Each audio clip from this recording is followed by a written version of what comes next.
Daniel at Kyle nagkainitan sa after party ng ABS-CBN Ball.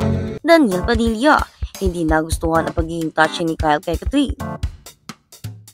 Daniel Padilla and Kyle Echery in blue are trending on social media because of their allegations altercation of the after party of the ABS-CBN Ball. Usap-usapan ngayon sa social media ang nangyari umanong kaguluhan sa after party ng ABS-CBN Ball na ginanap sa Scar Bar ng Soleil Resort noon sa Quezon City noong Biyernes, April 4, 2025. Ayon sa mga nagsisilabasang kwento, sangkot umano sa kaguluhang ito sina Daniel Padilla at Kyle Echery. Base sa salaysay ng isang saksi, pag-ugat ang problema ng mapansin umano ni Daniel na hindi komportable ang ex-girlfriend niya si Kathryn Bernardo sa pagiging touchy ni Kyle.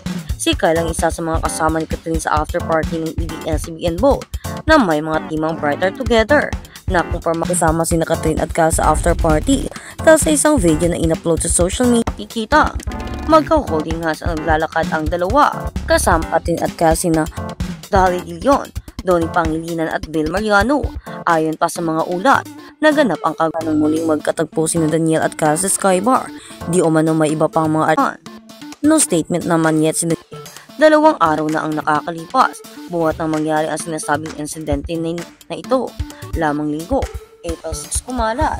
Tanging ang mga hindi artistang nakasaksi sa pangyayari ang detalyadong nagkukwento tungkol kanilang mga nakita, kaya ito ang mainit na tinatalakay ngayon sa social media. Sa kasalukuyan ay nananatiling tahimik ang mga pangunahing karakter sa kontrobersya. Mananatili naman bukas ang PPH or Philippine Entertainment Portal sa dito. Hindi ito sa mga pagtitipon ng ABS-CBN noong 2011. Pinagpistahan ang komportasyon sa mga nangyari sa pagitan ni Coco Martin at Mateo Codicelli sa Star Magic Ball dahil kay Maha Salvador. At sa kabilang banda, Kathryn Bernardo at Daniel Padilla halos magsabay sa arrival ng ABS-CBN Ball 2025 exclusive sa kabila ng mga katanungan tungkol sa kanilang relasyon at status bilang isang couple. Muling pinatunayan ni Kathryn Bernardo at Daniel Padilla ang kanilang matibay na samahan sa isang makulay at matagumpay na event. Sa isang eksklusibong coverage na ABS-CBN Ball 2025, nagbigay sila ng napakagandang spectacle sa lahat ng kanilang mga tagahanga at ang mga dumalo sa okasyon. Hindi lamang sila isang power couple sa industriya, kundi ang kanilang presensya ay isa ring simbolo ng katatagan at lakas ng kanilang relasyon. Isang taon matapos ang kanilang mga pinakamagagandang tagumpay sa showbiz, halos magkasabay sa arrival.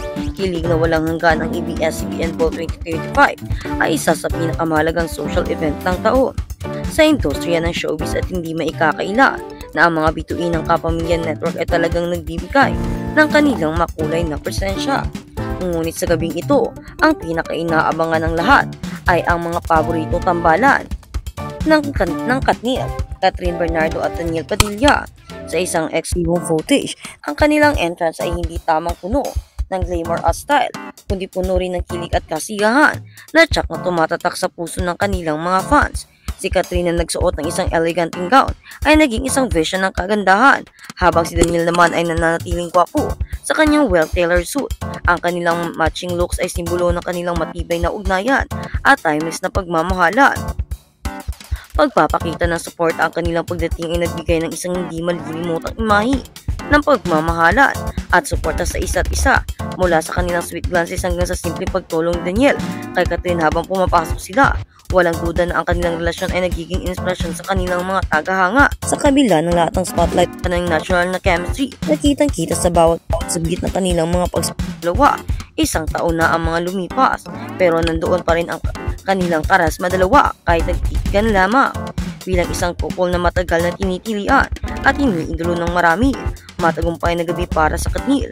Habang dumadating ang mahusay na celebrities at kilalang personalidad, hindi maiwasang magbigay ng spotlight ang Kathryn sa ABS-CBN Ball 2025 kahit na hindi sila magkasamang magkahiwalay lang. Gabi ay isang malaking tagumpay para sa kanilang career, lalo na't ang kanilang presensya sa nasabing event ay nagsilbing bukas na pinto para sa mga bagong proyekto at oportunidad.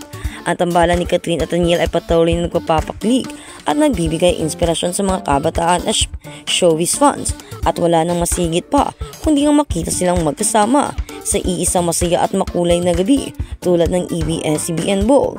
Hindi lang ang magkasunod na pagdating nila sa ABS-CBN Bowl ang nagpahanga sa lahat, kundi ang kanilang ipinapakitang pagmamahal sa bawat kaganapan ay nagsisilbing magandang halimbawa para sa lahat ng magkasintahan at mag-ex.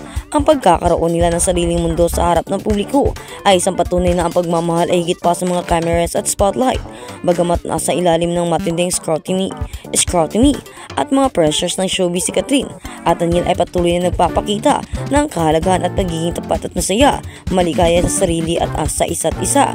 Ang ABS-CBN Bowl 2025 ay isa lamang sa mga patunay ng kanilang tagumpay at hindi ito magiging kasing espesyal kung wala ang kanilang suporta at pagmamahal sa bawat isa. Hindi naman na sila magkasama sa bowl na ito ay masaya pa rin ang mga fans dahil nakita nilang magkasama ang mga ito.